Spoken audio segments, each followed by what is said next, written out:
All right, welcome to part 3 of Chapter 8 overview. In this section, we'll be discussing what happened to the Han at the end of their reign. In order to understand what was going on with the Han, you have to know about the nomadic peoples from Central Asia, who we will later learn about as the Mongols. Those are probably the most famous nomadic peoples from Central Asia, the Mongols or the Turks. These people were steppe nomads, meaning they lived in the steppe, which reminds me a lot of like North Dakota, South Dakota. Not really an area that can support a lot of agriculture without an extreme amount of irrigation, but really good for, like in Montana, raising cattle. That meant that these people were constantly following their herds of animals around, and because of this, they were really good at uh, they were very good equestrians. They were really good at controlling their horses. They came up with different innovations to help them ride better. Um, and this led to them just dominating militarily. The Chinese were constantly dealing with the Xiongnu because they were on their border. And they did this with a lot of different strategies. One thing they did was they tried to keep them out by building a wall.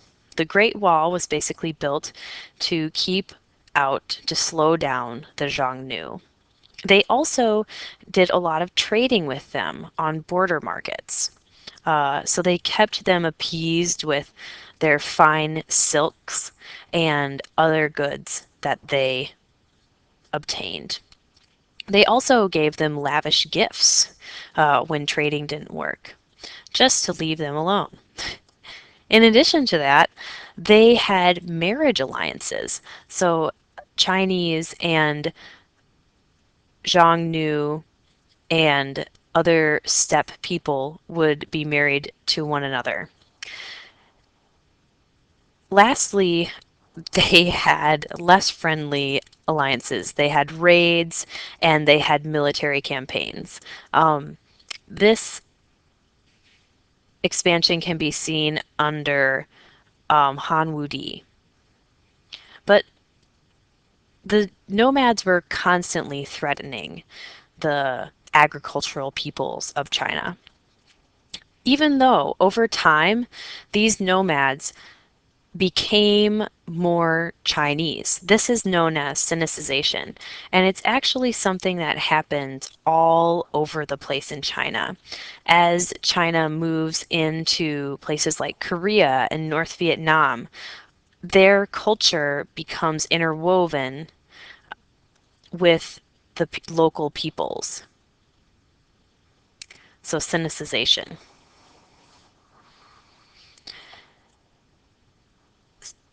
Now that you know a little bit more about these nomadic peoples, you'll be able to understand that this constant threat was a big drain on the Han.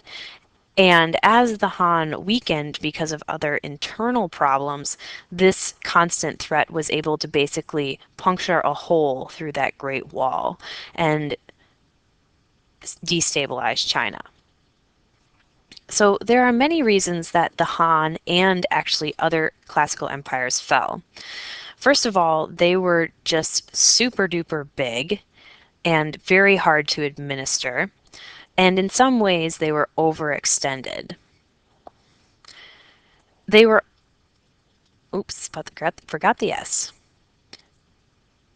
They were also very, very expensive in terms of armies, in terms of infrastructure. And they were really too expensive to be sustained with what was available. In addition to that, during this time period, after the Han become established, there's no huge technological innovations that change the game, that make more use out of the resources at hand. So as the empire expands, there's no way for them to procure things more sustainably. or to enhance their resources. So after the Han regained control, after Wang Mang, they face a lot of challenges. Still, these farmers are a big challenge for them. Those peasants, remember, they're very powerful in numbers. You can see this with the Yellow Turban Uprising. This occurs in 184 and just is the most famous of the uprisings. There were many, many uprisings. This group arose along the Huanghe River, and they actually used Taoism as their philosophy. They were a group of Taoists, but they believed that they had to rebel against the emperor because of the unfairness of the tax system. Because these large landowning estates didn't pay taxes, they basically made free peasants into tenant farmers who could never move up in society. And this really diminished the Han's authority because they couldn't control these uprisings.